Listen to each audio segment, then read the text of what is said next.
All right, welcome back, everyone. We're here with another episode of Ordinary Car Reviews, and we have a familiar face back with us. Farayi is back, and so we did say, I think we said on the video that because it was your previous car we reviewed on the previous video. Now we're looking at your current car. Which is very different. Let's save that. Let's save that for a second. Right. So just for those who maybe didn't see the previous video, don't know you, just introduce yourself, who you are, what you do. My name's Farayi. I have the most viewed video on this channel. Don't worry, tables will turn. A father, a graphic designer. And so, yeah, that's the main thing. I'm a homeschooler. We're ready to do this. I'm ready to review this car. Okay. All right, cool. So tell the people what car it is that you have now. So for those who watched the first video, I had a Nissan Qashqai and that went horribly left. So make sure you watch that video to see what happened. But currently it's a Range Rover Discovery. No. It's a Range Rover. It's a Range Rover. My own car. Vogue. Vogue. Range Rover Vogue. I've been driving that for about a month now. So that's I think with Range Rovers, it's such a difference to regular cars. You don't need long to know whether you like it or don't like it. So do you know the engine size? 4.4. Yeah, and that's the V8. So 4.4 V8 petrol. We'll come to that in a moment because that obviously has a massive. It's a big difference to what was your Qashqai? It's a 1.2. Yeah, a Qashqai. 1.2. Yeah. So 4.4. You know, that's a big difference. So we're going to explore some of that. But yeah, overall, what's the feeling toward the car? I mean, we'll probably put up a picture of the car and everything like that. But what's your feeling toward that car? I bought it to sell it. Right. And after driving it a few times now, I feel like under any other circumstance, I'd keep it. The car is actually, I like the feeling of stepping up into a car. It's comfortable.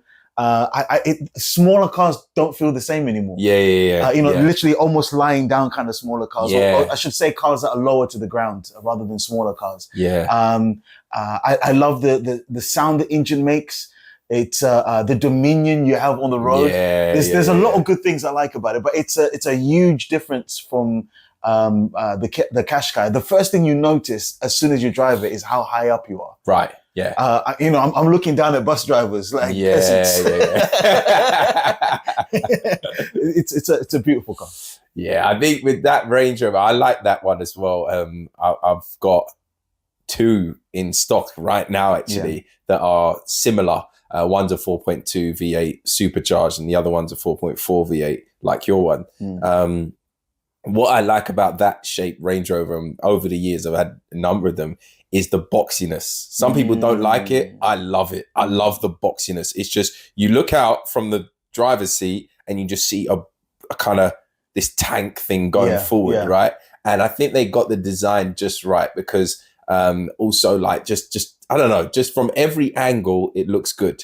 Yeah, it kind of looks like the cars that we used to draw as kids. You know, we used to just draw the box outline and but it just looks like a military car. Very very girthy. It's just a great car. So I sometimes, my bedroom's on the third floor of the house. So I would look out and see 3 floors. Yeah. Wow. No. Some people are living. Let's just put it that way. Let's not do that. Yeah. Okay. So when I open the curtains to the mansion and look at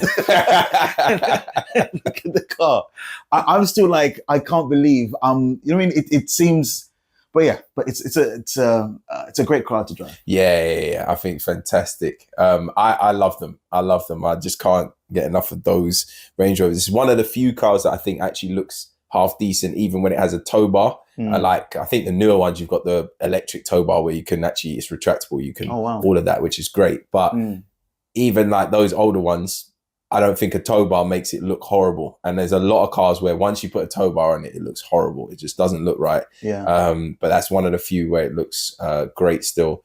You've got the air suspension, all of that stuff. They were just great cars. They are great cars still.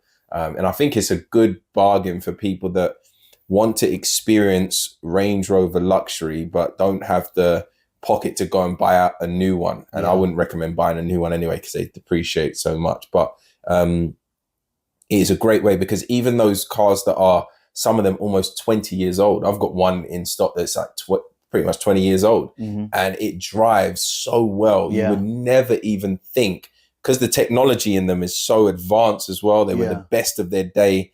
So it's not that far behind as well. So it's just so many pluses with those cars. Yeah, that's something that you put me onto. Yeah. Luxury cars are built way ahead of their time, so that when you buy them now, it still feels almost modern. Yeah, it's a weird retro modern. I think that's the way I'll give it. It's like, oh, it's a retro looking car, but it feels modern. Yeah.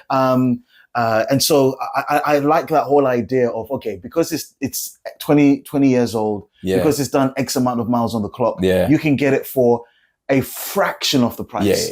Very slim fraction. And still, but then you're experiencing luxury that I wouldn't have experienced 20 years ago. True, exactly. So I've driven younger cars that feel worse than this one. Absolutely. So. And that is a very, very good point, because a lot of people get caught up. When people call me up, they ask me, oh, you know, I want to buy a car. One of their criteria is they'll say things like nothing older than 2015. And I'm like, okay, cool. Like, let's just hypothetically speaking, they might say nothing older than 2020 or whatever. The problem with that is a 2012, let's say Range Rover Sport, is going to be way better than a Peugeot 3008 or whatever, you know, of 2020, you know what I mean? And you can't base cars just on a reg plate, you know? And so one thing that is really that's very good about some of these older cars is, if you just put a private plate on, and a little hack, if you want cheap private plates, go for I think they're the Irish plates. You can get those ones very, very cheap. You won't know what year the car is, right? If you're that way inclined, you say, you know, I don't want people to know that it's a 2008, 2009. Get yourself a plate, cost you about, I think those Irish style plates are like 100, 130 quid. You can get them online. And you put that plate on, that's including the assignment fee. Put that plate on the car, and you won't even think you were driving a 2008. That's very interesting. So, I think that's one of the things people buy cars for aesthetics. Yeah. For people to look at, and you know, you see a nice car, the first thing you do is you look at the number plate. Yeah. So psychologically, we're geared that way. But if you had told me, consider this older car over this newer one, I would have dismissed it. But now that I've actually experienced it, I'll never look at buying cars the same way. I would literally rather buy an older luxury car than a newer standard car. Yes, I agree. After this, but it obviously depends on what car, how much, and et cetera, et cetera. Now, the thing you've got to be mindful of is older luxury was still built with luxury parts. And so if something major goes wrong with that car, then you may be looking at a considerably large repair bill. But remember as well, if it's the right kind of luxury, then you will be getting durability with those cars as well. So it all just kind of swings in roundabouts. You've got to weigh it all up. You've got to look at the service history, how many owners it's had. Has this thing been passing hands quickly? Are people trying to get rid of it? That kind of thing. Has it had all its oil changes? And then obviously with any car purchase, I do recommend straight away that you get it down to a mechanic, especially if you bought like privately, you just went yourself and bought it from a private seller. Get it down to your mechanic, get them to check it out properly, have a look, see if there's any issues, give it a good service, and then it should serve you well. But if you tick those boxes, got good service history, all that stuff, and things seem to be good, the MOT checks are good, then I see no problem. I don't see any reason why not to get older luxury cars over newer standard cars. Yeah, absolutely. Cool. So, all right, Range Rover, let's talk. All right. So 20, 25, 30 quid in your Nissan Qashqai. Yeah. Your regular driving, your kind of driving, how long is that lasting? I would say 2 weeks. 30 quid, 2 weeks? Yep, 2 weeks. It's a 1.2. And you said my regular driving. Yeah, just your regular, nothing extra. So I'm not out my house that much. And so I would go maybe 3 miles that way, 3 miles that way.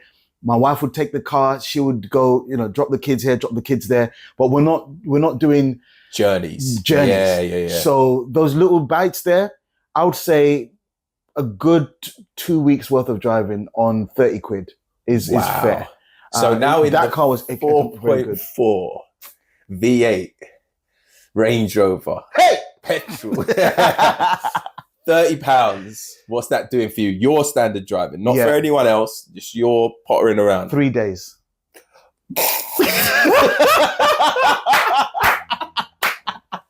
Bro, 3 days. No way. Yeah, 3 days. 3 days. Same driving. And it's already same driving. Wow. One thing I've learned about these cars is, for the first time, I took it to where did I take it to? Bracknell. That's the first time I left the comfort of my village to go out to. So that was an hour 40-minute drive one way, an hour 30-minute back. Yeah, I put £50 in the tank. Yeah, and because it was a long distance over the motorway, it held. Yeah, they're quite good on the motorway. They're not terrible. But stopping and starting in the village. Yeah, you're right. Yeah, that's the where acceleration. Yeah. The acceleration, the amount of fuel that the injectors are thrown into that engine is crazy. And so each time you're accelerating, like stopping at the lights, going off, that's when it's really drinking it. That makes sense. But when you're cruising, they're actually not that bad. And so like if you're doing long distance and stuff, so you find a lot of them, especially, the diesel ones are much more economical on the motorway as well. But ULEZ kind of messed us up in London, so can't really do that. But yeah, once you get on the motorway with them, they're pretty good. It's flying, they're pretty good. I was looking at the range, and I'm thinking it's going to go down very quickly. Yeah, but at some point it held. Yeah, because you're not accelerating, you're just cruising, and it felt great on the motorway. Yeah, solid, planted on the road. Yeah, it's not going anywhere. It's brilliant. One thing I like about the car is you feel the car. Yeah. The modern cars, the power steering is so good. So it's not a detrimental thing. It's just so good, but you hardly feel it. Right. With this, I don't know if it's the age or just the model or whatever, but with this particular car, when you make a turn, you feel it. Yeah. You're putting in work. Right. To put every turn. Yeah. So, but I actually like that. My Range Rover is the same. The one that I have in stock, I should say, is the same. Right, I noticed that you just put a little bit more effort into the steering. Yeah. And again, it's preferences. Some people like really light steering where they feel like they're just gliding and they're barely. I'm like you. I don't really like it too much. I like to put in a little bit more work. So I think that those cars are suited to me a bit better. Okay, so I think I've figured out a few, but tell me some things you really like about this car. I've figured out a few based on what you said, but right. Just very quickly, I like the way it feels on the road. Yeah, people give you respect on the road when you're driving this car. I find myself driving like as if I've got a small car, and then just remember, bro, you're in a range. Yeah. And so I want to see pedestrians and cars make parts as I make it. So that's one thing. My wife said that when she drives it, people comment. Wow. So she had one van driver. He wound down his window, and he said, "Showing off, aren't you, love?" She had other women, other black women driving their cars, and they'll look at her like, "Go sis," that kind of thing. Yeah. So she has a lot more human reactions to the car when she's driving it. Yeah. But she finds that every time she's in a big car, because she's a small woman. Yeah. She was driving a van that she hired, and another guy said, "Are you all right? Do you need help?" kind of thing. Oh, my days. Yeah. She's been doing this. But anyway, so that's one thing I like. I like the space. Right. 3 kids, remember. So the space on this car is ridiculous. Yeah. And it's not just the space, it's the space and the height. Right. You can fit so much in there. And then once you put the seats down, it's over. Yeah. It's like a van once you do that. Yeah, definitely. The children liked the space. So when they sit down, they feel like they've got a bit more room. Yeah. They're not squashed up together. So they really like that. I like all the extra features on there. Some of them are unnecessary, but 20 years ago, it would have been luxury. There's a mobile phone in there. You can raise and lower the suspension. You can 20 years ago, and you can change the wing mirrors. You can adjust them. Yeah. I mean, they literally have modern features. Yeah. It's like the companies were holding back at the time. So those are the things I like about the car. Yeah, very good, very good. I think they're great. I love the you mentioned it earlier on, particularly the V8s. I love the sound. I can't get over the sound, and that's why the fuel for me is probably hurting me more than anyone else, because I just love the sound. So if I've got an open road, I can't help myself. I just can't. I just have to put my foot down, because I don't have any radio on. Radio works and everything, but I just don't have it on because that is my radio. That's jokes. The sound is, I don't need music. I don't need anything. That V8 is all I need. That's all I need. Yeah. And so I've also, I've got an Audi A8 in stock. Yeah. That's a 4.2 V8 as well. Yeah. Amazing sound. And I've also got a Jaguar 4-litre V8, which is an XK8. Yeah. That one is an absolute I've beast seen them as well. both, and they're V8s is just the way forward. Well, it's the way to go. I think they're harder to come by now anyway. More than they were before. There was an era where they were very, very popular. Right. But I think now with just fuel prices and insurance and all of that, it's just, not as appealing. But the sound, you can't replace those sounds. Yeah. So, all right. So what's some things you don't like about the car? Obviously, the petrol consumption. Yeah. It's not a car built for the city. Yeah. I would like to see what it's like when you're proper out in the countryside, going up hills. It hasn't been tested. I haven't been in the car tested that way, but that's the only thing that's keeping me from keeping the car. Right. Actually, that and the parts, you mentioned it before. Yeah. So when I purchased the car, the horn wasn't working.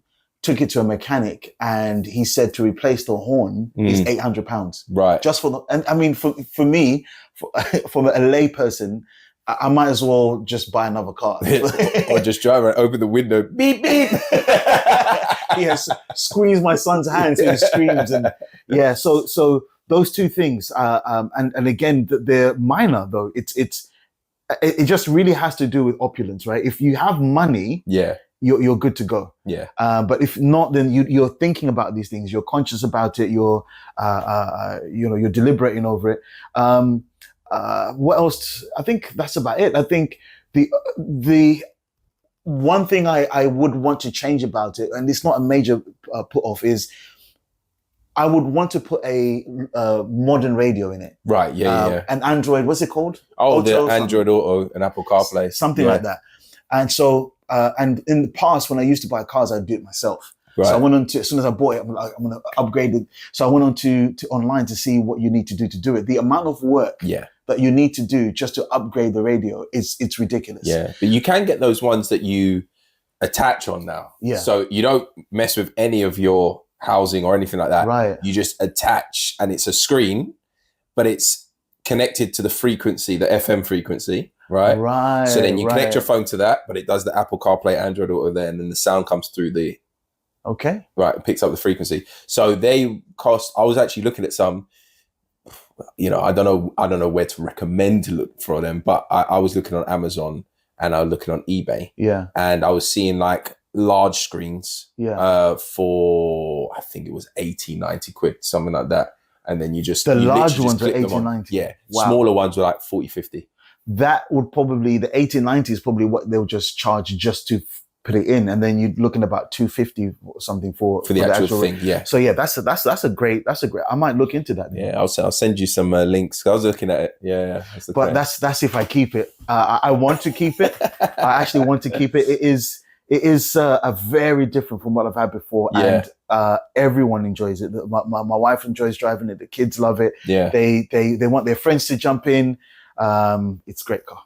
Yeah, I think so. I think for me, when it comes to Range Rovers, I love Range Rovers. I love them. And I know that there is this, this unreliability kind of conversation that they can be unreliable. My experience personally is that I haven't experienced any more unreliability from a Range Rover or Land Rovers than I have from any other, cars like German brands and all that stuff. So I haven't experienced, maybe I've just been fortunate with it, but I haven't experienced that kind of crazy unreliability that people mention. I haven't broken down in any on the side of the motorway, aside from one where I knew it had the issue with the coolant pipe, and I was just doing my journey in stages so that the engine wouldn't overheat. But I was fully aware of that. That's how I bought it. And then I got it fixed. Car was fine. Drove that for months and months and months, no issues. Okay, so if you have 10K, when it comes to these older luxury cars, if, for example, you've got 10K to spend, you're thinking, I'm going to buy a car, don't buy a 10K car. Buy something around the mark of 7 to 8 grand, something like that.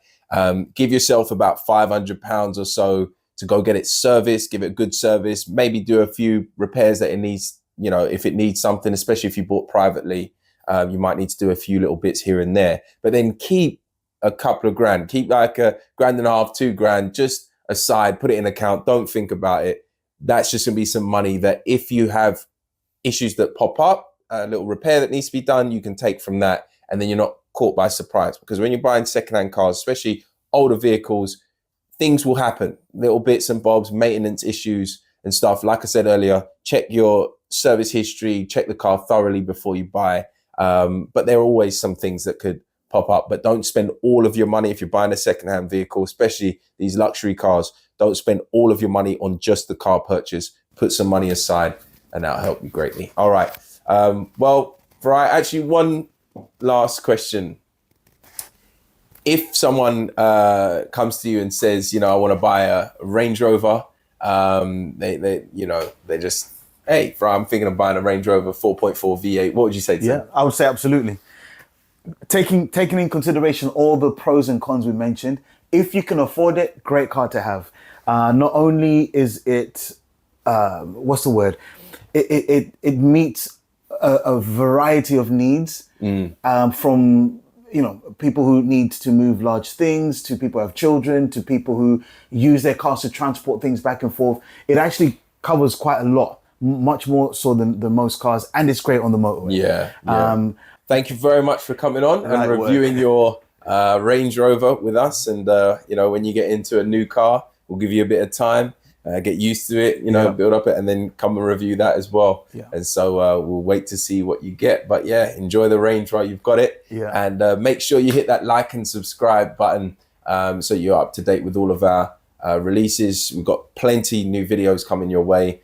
We've got behind the scenes videos. We've got car collection videos. More of those come in. I think people really enjoyed those. And so obviously more ordinary car reviews as well coming your way. So watch the space, hit the like and subscribe, hit the bell so that you get the notifications as well when we make a new upload. All right, we will see you on the next one. Thank you. Take care.